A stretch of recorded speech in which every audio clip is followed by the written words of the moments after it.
It's the one day out of the year people want to be in the courtroom. We'll explain. An annual conference in Tempe helps build unity across the state.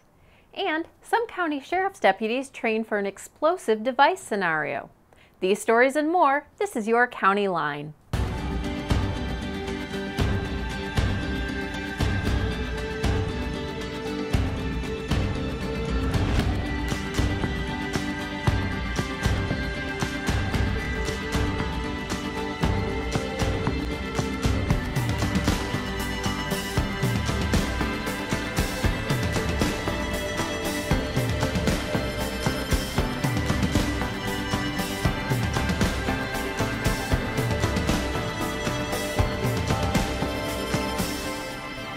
Loving families with open hearts gathered recently at the Yuma County Juvenile Courthouse, and 9 children were given new hope and a fresh start as National Adoption Day was celebrated in Yuma County.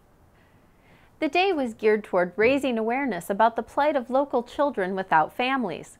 Some of the children, who range in age from newborn to teenagers, are victims of abandonment, neglect, and abuse. National Adoption Day is the happiest day of the year down here at Juvenile Court. We have families coming in, and a lot of times there's a lot of extended family involved. The children are adopted, and we have the finalization of the permanency for the children that they have found now their forever families. There were plenty of smiles and laughter going on inside the lobby of Yuma County Juvenile Justice Center as new parents and children rejoiced over their reunions. The festive atmosphere of the event was highlighted by visits from some familiar cartoon characters, stuffed animals that were given to the children, and games while everyone waited for their turn in the courtroom. It was the 11th year Adoption Day was celebrated in Yuma County.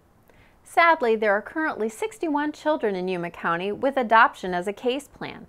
If you would like more information on foster adopt programs in Yuma County, call 314-1801. County elected officials from across the state recently met in Tempe during the Arizona Association of Counties annual conference. Many of Yuma County's electeds were in attendance. The 3-day conference allows elected officials like assessors, treasurers, and recorders the opportunity to share their vision of how county government should be shaped in the future. The neat thing about Arizona Association of Counties is that they always have something new on the agenda every year. Our laws change and policies change and that type of thing, so we have to stay on top of this. That's why it's always new. The conference features learning labs on a variety of subjects important to these electeds, but also gives valuable networking time. The ACO platform every single year has taught me something else about my job, something else about the staff that I support, and really allowed all of us to network no matter what county you're from. This is also a very important time to gather and discuss the upcoming legislative session, formulating ideas for potential bills that will be carried through the Arizona House and Senate. Beneficial to all Arizona counties is a byproduct of the conference. This is actually the final step in what is like about a 4-month process to approve the legislative agenda. So we ask for all of the members of ACO to submit proposals to us by August the 1st, and then staff takes between then and now to do analysis, to talk to potential sponsors, to vet them amongst the counties and our board members, and then the board of directors formally adopts our legislative proposal at this conference. It's anyone's guess how things will go during the upcoming legislative session, but one thing is for sure, stay tuned to your county line and we'll bring you any major updates. As you may be aware, being in law enforcement can place you in the worst of situations. That means our law enforcement agencies have to train for every scenario possible. The Yuma County Sheriff's Office recently conducted some Emergency Ordnance Disposal, or EOD. While it may be hard to believe that a bomb might appear in Yuma County, there are a few specially trained sheriff's deputies that need to know how to respond and what to do with an explosive device, should the need arise. FBI is really good about putting on continuing education schools to better refine our craft, and so we're always trying to do that. And we do work with other teams. We last month we trained with DPS, came down, they're a senior bomb tech, their sergeant, and we did 4 or 5 hours of training, x-ray interpretation with him. So we're always working, train internally as well as bring in other experts. The day began at the sheriff's office in a classroom setting where a scenario was discussed and later transitioned to a DARE range where 2 participants work to render a single device in an open area. This type of dangerous training is typical. The FBI mandates EOD training for all agencies in the nation. Hi, my name's Mary, and this is your Health Watch.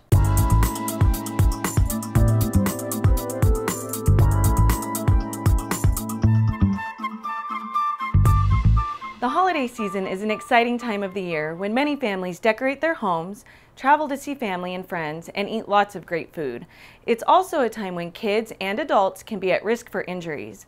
By reminding ourselves of a few safety tips, the holidays can be safer and more fun for everyone. Decorate your tree with your kids in mind. Move the ornaments that are breakable or have metal hooks towards the top of the tree and put the safer ornaments near the bottom. Check the lights on your tree and in and around your home for exposed or frayed wires, loose connections, and overloaded or broken sockets. Keep holiday candles at least 12 inches away from anything that can burn. Consider your child's age when purchasing a toy or game this holiday season by making sure there aren't any small parts or other potential choking hazards. For further information, please contact the Yuma County Public Health Services District at 928-317-4550. This is all for now. Until next time, stay healthy, Yuma. Before we go, a reminder about a deadline approaching. You'll want to prepare if you already haven't. Every Arizonan needs to know that beginning October 1st of 2020, driver's license and ID cards without a gold star in the upper right corner will no longer be used as identification at airports. If you don't have the card by then, you will only be able to use a federal ID or passport to fly. Make a plan now to get the new travel ID card and beat the rush next year. It's simple. Just visit aztravelid.com. When you're there, just follow the instructions. Just a few minutes online and you'll have a specific appointment set up at a DMV of your choice. We'd like to thank you for joining us for this County Line. If you'd like to watch past episodes, log on to yumacountyaz.gov/VOD. And don't forget, you can join us live on Facebook. We'll see you next time.